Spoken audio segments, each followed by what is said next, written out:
안녕하십니까. 4월 8일 오후 1시를 막 넘기는 시간입니다.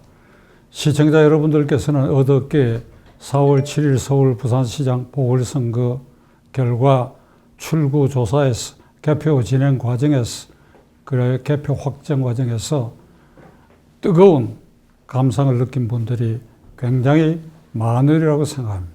이번 선거는 성범죄 정권을 심판하는 것이고, 성범죄 정권은 4년 동안 문재인 정권의 켜켜이 쌓인 적폐 가운데서 생성된 것이기 때문에 결국 문재인 정권의 심판이다. 그러니까 이런 성격과 의미를 가진 것이었고, 서울, 부산의 표 결과도 그러한 현상으로 나타났습니다. 그러므로 저는 이 순간에 문재인 대통령은 그가 앞으로 남은 임기를 그럭저럭 넘기고 그 이후에도 살아남으려면 지금 석고대죄해야 된다. 석고대죄하라. 그래야 산다. 그래야 덜 잃게 된다. 그래야 산다. 제가 무슨 말을 하는지 시청자 여러분 이해하실 것이고, 문재인 대통령도 이 말을 이해하시라고 생각합니다. 석고대죄해라. 그래야 산다. 그런데 1시간 전에 12시경에 청와대 대변인을 통해서 문재인 대통령의 성명이라고 그래가 이런 게 발표됐습니다. 국민의 질책을 엄중히 받아들입니다. 더욱 낮은 자세로 국정에 임할 것이며 무거운 책임감을 통감합니다. 코로나 극복, 경제 회복, 민생 안정, 부동산 부패 청산에 대하여 국민의 절실한 요구를 수행하는 데 최선을 다하겠습니다. 시청자 여러분, 두 분 안 읽어도 되겠지요? 이런 빈말이 어디 있습니까? 여기에 이 선거 결과를 두고 냉혹한 심판이 내려진 촛불혁명이라고 그러죠, 이 정권. 촛불혁명으로 이루어진 정권인데 어저께는 그 촛불혁명을 투표혁명으로 짓눌러버린 거예요. 투표혁명으로 깔아뭉개버렸. 그런데 오늘 아침에 대통령이라는 사람이 이렇게 매갈이 빠지고 그것도 대변인을 시켜가지고 이건 아니다. 문재인 대통령. 본인이 전면에 나서라. 기자들 앞에. 석고대죄해라. 낱낱이 밝혀라. 뭘 잘못한 거. 여기에 잘못한 거 있는 거 하나도 지적이 없잖아요. 뭘 잘못했다. 아실 거 아니요. 낱낱이 밝히고 고개를 숙이고 남은 임기 요렇게라도 하겠다. 이렇게 해서 국민의 이해와 양해를 구하는 그런 자세를 취해라. 저는 지금까지 살아오면서 투표혁명을 지금 두 차례 경험했습니다. 한 차례는 어제의 투표혁명이고, 그리고 다른 한 차례는 1985년 2월 12일 12대 선거 때 전두환 정권의 절정기에 있었던 그때 김대중, 김영삼 씨가 주도한 민주협이 신민당을 만들어 의용야당을 패퇴시킨 것입니다. 아주 하루아침에 의용야당을 패퇴시켰어요. 부산의 6개 선거구에서 3군데에서 전두환 총재의 민정당 후보를 낙선시켰어요. 저도 그 현장에서 제 임무를 수행한 바가 있습니다. 그 선거는 정말로 아주 감동적이었고, 이게 투표혁명이구나 하는 아주 가슴을 거덕하게 한 경험을 했는데, 어제 저도 비슷한 경험을 두 번째 하게 되었습니다. 이 정권은 2017년 이른바 촛불혁명으로 문재인 대통령이 야당 후보가 분열한 가운데서 41% 득표로 대통령이 된 이후에 계속해서 이 촛불혁명을 선동선전의 도구로 써왔습니다.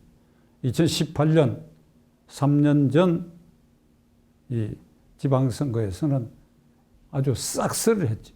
서울시 시의원 110명 가운데 101명, 25개 구청장 가운데 24개를 차지했고, 그리고 2020년 작년 국회의원 선거에도 174석을 확보해서 촛불혁명의 승승장구한 모습을 보였습니다. 그런데 이번 이 선거 결과는 수도권에서 상징적인 이곳에서 야당 후보와 여당 후보의 표 차이가 19%, 그 20%에 달하고 25개 자치구 중에 25개 전체에서 야당 후보가 싹쓸이했어요. 그러니까 3년 전에 25개 중에 24개를 여당이 싹쓸이한 것보다도 더 확실하고 높은 득표율로 25개 전체를 싹쓸이 해버렸습니다. 더 이상 이것이 투표혁명이라고 말하지 않을 수 있겠습니까? 저는 이 선거가 공고될 즈음에 이 정권을 향해서 서울 부산시장 보궐선거는 성범죄로 인해서 박원순이 자살하고 오거돈이 사법 처리됐기 때문에 그대들의 당헌에 의하더라도 후보를 낼 수 없게 되어 있지 않느냐. 이걸 무리하게 당헌을 개정해가 후보를 내려고 하는데 후보를 내지 마라. 그리고 일주일 전에는 저는 문재인 대통령에게 공천을 철회하라고 얘기했어요. 공천을 철회하면 그 후보들이 자동적으로 물러설 수밖에 없습니다. 여기 후보를 내지 않고 그냥 야권끼리 경쟁하도록 내버려 두는 것. 그래서 성범죄 행위에 대해서 정권이 책임진다는 자세를 보이면 덜 잃게 될 것이다. 제가 지속적으로 얘기해온 거 기억합니까? 결과적으로 그렇지 않습니까? 박찬조의 말을 들었더라면 이게 아니고 그대들의 당헌 당규 그리고 국민과 약속대로 후보를 안 냈다면 이런 꼴을 안 봤을 거 아닙니까? 안 봤을 거 아니에요. 덜 잃었을 거 아닙니까? 자, 후보는 내놓고 당선을 시켜야 되겠고 그래서 대통령이 어업 지도선을 타고 가덕 신공항 예정지에 가서 기초조사도 하지 않고 법도 통과되지도 않았는데 내가 가슴이 떨린다.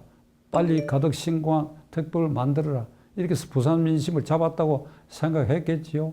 그래야 관변 여론조사기관을 총동원하고 특히 TBS에 그게 꼴이 뭐합니까? 김어준이라고 한 사람, 그 사람 아주 노골적으로 편향적인 보도를 하게 하고 그래요. 막바지에 이르러서는 오세훈이를 심판하겠다는 오세훈이를 무슨 뭐 내곡동인지 세곡동 땅 가지고 뭐 이렇게 생태땅 집에 왔다 안 왔다 이래가지고 이 거짓말죄 오세훈을 심판하겠다.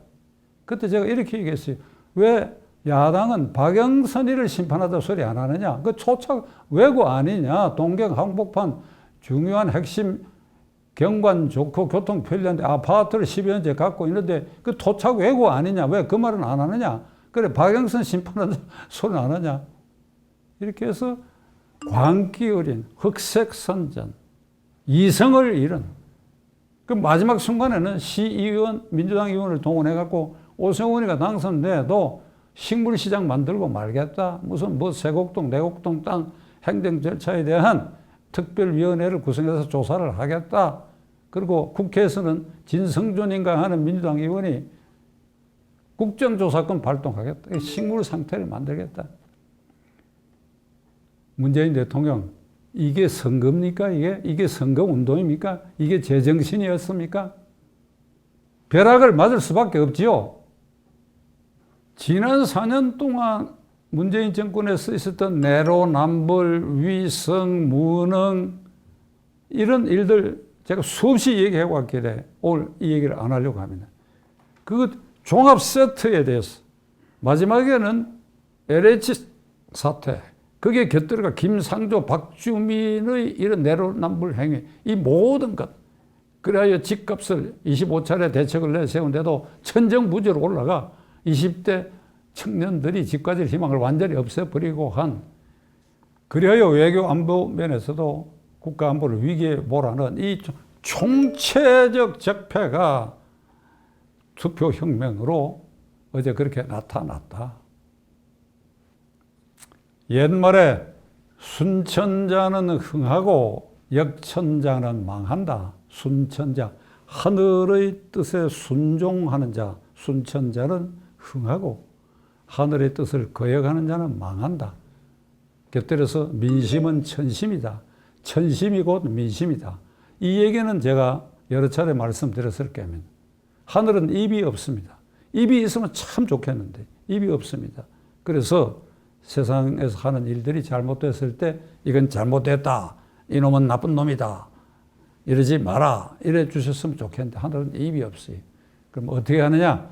민심을 하늘이 받아들여가 그 천심, 하늘의 뜻을 사람인 우리들의 가슴과 입을 통해서 말하게 하는 거예요.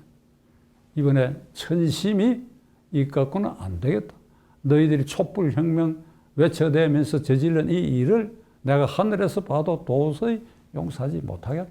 그래서 사람들 하여금 투표장에 투표혁명으로 이어졌고, 자, 일이 이렇게 됐으면 이 뜻에 순종해야지요. 문재인 대통령. 문재인 대통령은 주위에 둘러싸고 있는 핵심 586 세대들이라는 게 80년대에 반독재 민주화, 반미 자주화 이 구호로 그래요. 그들의 기득권과 자격을 쌓아와가지고 이제 비서실장도 되고 국회의원도 되고 뭐 차기 대선 후보도 지금 나오려고 하는 정도로 커졌고, 이들이 문재인 대통령을 포위 에워싸고 있는 것 같아요. 섭섭하게 들리지 마세요. 그대들 저 잘 아시잖아요. 제가 그대들 중에 상당한 숫자를 제가 무료변론하고 제가 박해받았던 사실 여러분 기억하실 것입니다. 그대들은 그 이후 30년의 세월이라는 동안에 공부를 안 했어. 역사 공부도 안 했어. 국제정치학도 공부 안 했어. 조선조 말기까지의 주자 성리학자들의 기반에 한 친중 사대주의, 조선은 중국의 속국이다. 한국은 거대 중국의 속국이다. 친중 사대주의 연장석상에 그게 보태가지고 주사파, 종복주의까지 합해져가지고 요걸 기득권의 트레이드마크로 활용해가지고 그래야 이 정권 4년 동안 문재인 정권을 에워싸고 이게 현실을 무시한 이념도 아닌 가짜 정책들을 내세워가지고 나라를 지금 이 꼴로 만든 것이 어제 그 총체적 결산이 그 투표혁명으로 나타났다. 공부를 했어야지, 공부를. 80년대 그 열기 같으면 공부를 했어야지. 공부를 해서 시야를 넓혔다면 그런 좁은 생각에 안 갇혔을 것이고, 그러다 보니까 고급 갖고도 국회의원도 되고 비서실장도 되고 장관도 되더라. 그 재미를 붙여가지고 그대들이 하고 있는 이 일은 누가 말한 대로 건달 정치야. 건달 정치. 건달 패거리로 전락하고 말았어. 그것이 어제 국민들이 내린 중요한 심판이라는 거 그대들은 지금 이 순간에 깨닫는가?